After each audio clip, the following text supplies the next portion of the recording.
guys, so what I was thinking to do today is, today happens to be Saturday morning. I don't have my helper today. She's upstairs. She's got to get ready for gymnastics today. So apparently that's not as cool as what we want to do. But today, being Saturday morning, it's ISOPOD time. Today I'm going to go through do all my normal maintenance, but I thought today would be a cool vid if I went and showed you guys how all the isopods are adapting to those new tubs. Now, not all the isopods have been thrown over into all the new tubs yet. I still have at least 6 more species that have not been moved. I still have 3 more of the large tubs, and the vents finally came. And we still have 4 more of the, what I call the smaller tubs. So let's take a peek, see how they're doing. Hey, maybe the other thing we should do is we should also check in on the 2 naturalistic vivarium isopod setups and see how them are doing. One is doing awesome, and the other one, not so much. Let's take a peek. So for the larger bins, out of the first 3, the other 3, I just got the, you can actually see them sitting out there on the ground with the vents on top ready to go. But for the first 3, obviously my Hoffman Sagi and Magnificence were going to go in one. But I also chose to throw the big boys, the Gestroy, in one of these big tubs. I'm thinking the other 3 that I've got 2 in mind that I definitely want to put into them. But the third one I may just leave open for now because I don't need it right away. But I'm looking at probably putting the rubber duckies in one of them, and then more than likely the Bolivari in the other. But let's take a peek, see how everybody's doing. Well, I've already seen the video about my reindeer moss. Oh. Saturday morning action.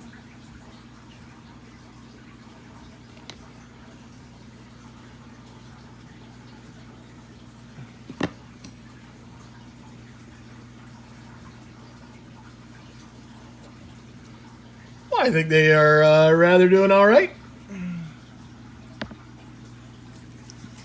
Another little pile up there. I want the lights turned off.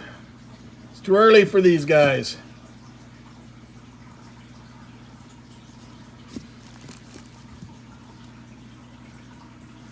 And we've got young already in here as well.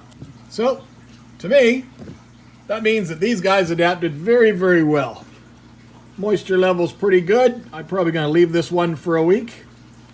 That's the biggest challenge I find in doing these changeovers, going to these new bins, is that you have to adjust and find what works for you in regards to the feeding schedule and the water schedule and how much moisture is too much moisture. Every species is different, so it's a bit of an adjustment. Let's look at the next.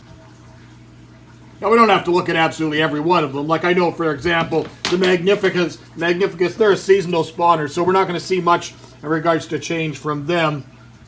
There's my solid white one out and about on the reindeer moss, and you can see they've kind of torn a lot of it apart. It's been spread out all out throughout the enclosure. Doesn't look like you see much, not a lot of action real up close, but when you start looking for it, they are absolutely thriving.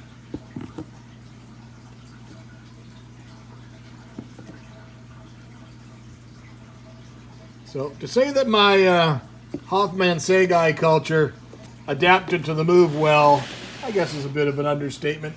They're definitely loving that reindeer moss.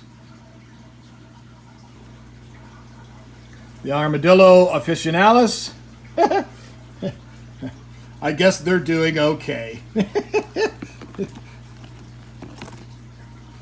Yep, large volumes of them. They are thriving as well. So the problem, the challenges you're faced with when you switch to a different style bin is you got to figure out how you're going to vent everything. Well, if you see the way that these are vented, I've got them vented on the 2 sides, and that way the ventilation runs through all of them. There was no real way I could vent them. I can't really vent them on the top because on the top they all nest on each other. As you see, there's not really any room left over on the top because this is a full seal gasket. And they're all going to be stacked, which was one of the features we really wanted, is they stack really, really well and they hold together really, really well. So we had to figure out. So I went with a good solid 2.5 inch good mesh vent. And they seem to be working out very, very well for me. The Japanese line of magic potions, Armadillidium vulgare. They're looking pretty good. I don't even think they noticed, some of these don't even think they noticed that there was a change. And for me, that's a good thing.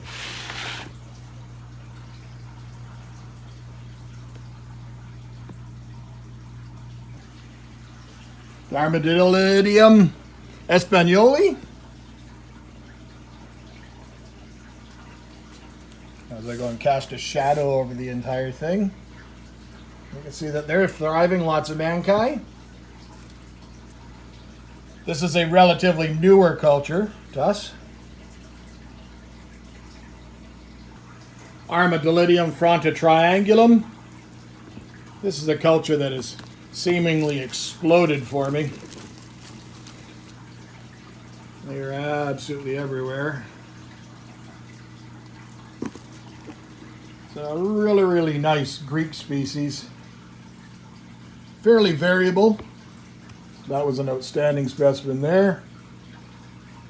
Good quality of yellow and white. The Porcilio scaber koi. No, not really the most challenging of species to keep, but they are thriving. I would very, very much like to get a good quality orange koi from somebody and breed that back into here and see if we can keep some of those dark blacks and bring that bright orange into it as well. But that's not one that I've found readily available up here in Canada at all yet. So a lot of these have, lots of nice definition of calico patterns and stuff, but the orange expression or red expression in mine is not really not really there much. This is a pretty new culture to me. I got this actually at the same time I got the tricolors. This is Cubaris amber. Oh, there's one right there. So I don't have a lot of them, and most Cubaris species are a little bit slower to get started. There's one right there, rolled up. I like using this piece of dead coral, some sort of dead saltwater leather coral or something. Oh, there's a bunch of them there. So they are doing all right. My Cubaris red skirts, one of the species that really is intolerant of the light. You'll notice every single one of them is concealed. But the other day, while being in this culture, checking something, I found something really exciting. Well, exciting for me. And I only found the one. And of course, now that I mention it, of course we won't find it now.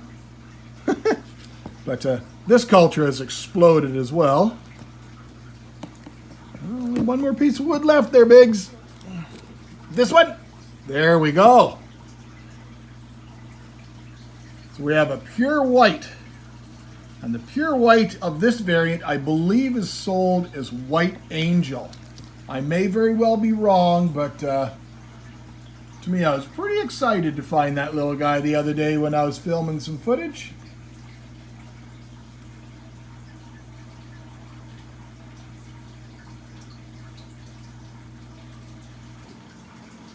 Now the big natural vivariums. This big one is a 36 by 18 by 12 tall. And as you can see, the ferns are taking off really, really well. Like this one is absolutely thriving. It's more than double the size that when I put it in here.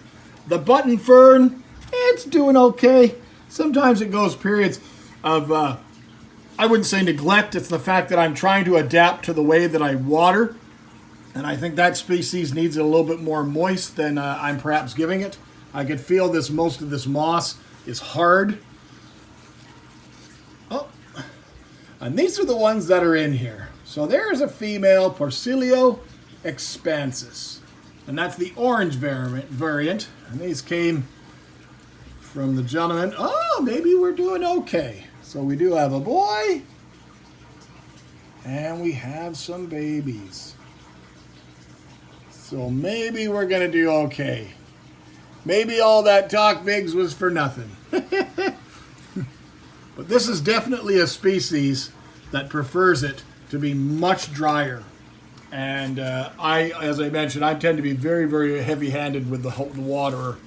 So we're going to watch these guys and see how they do.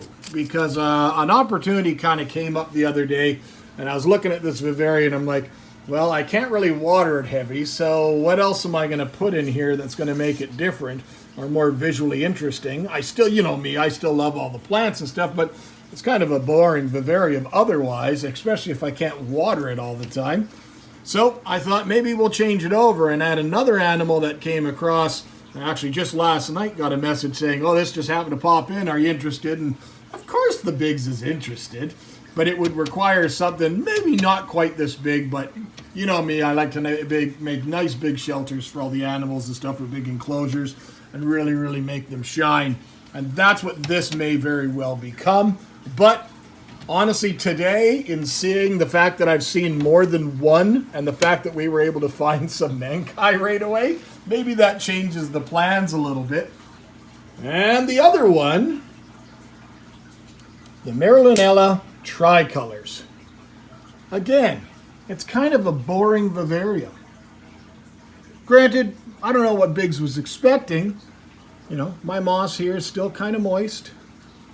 Flip it over. Do we see anything? No, we don't. We flip it over. There's a baby. There's a baby that just shed. The Marylinella tricolors have thrived for me. They are everywhere in this enclosure. There's about 4 or 5. There's a mom and baby. There's another adult. There's another. They are absolutely everywhere in this enclosure. And the real sad part of it is, this is the one species I find in the house the most. Meaning I find them on the fish room floor. And you guys know exactly what the cost is of these guys all over the place. They're one of the most coveted, one of the most expensive of the isopods right now. And the fact that they're getting out and running around on my floor just makes it even funnier to me. But I'll show you how the action really comes out with these guys. It comes out when I mist this enclosure, which I do once a week. So let's get the water. When this enclosure gets misted, that's when everything comes to life. You'll start seeing them all over the place. Running across the wood there in the center. There's another one there. I'm not trying to spray them personally with the sprayer, but they all seem to come out when it gets wet. All emerge.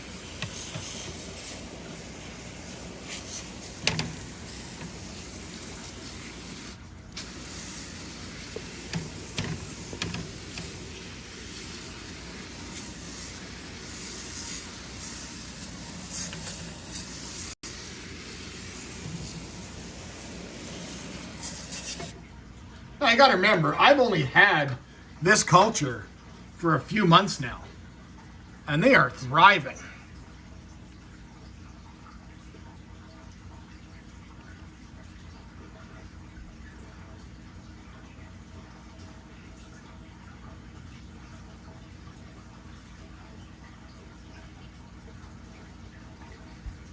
Now, it's been pretty well documented that the adults of this species are not very long-lived. And that is probably one of the biggest challenges of people that get new imports in, is ensuring that their animals breed for them right away, because the adults often don't live very long. But this is definitely a sight to see. To know that they are doing so well. Oh, so you had some fun with that. I learned some things, saw some things I wasn't expecting. But all in all, I'm pretty pleased with how the bins are performing. So, hope you guys enjoyed today's video. If you did, make sure you give me a comment. Let me know which was your favorite isopod that you guys saw today. And maybe consider becoming a member of the channel. All sorts of neat little perks and stuff like that. Be it if you're into fish, or isopods, or lizards, or snakes, or anything else that the Biggs is into. We got all sorts of stuff for you. So until next time, my friends, take care.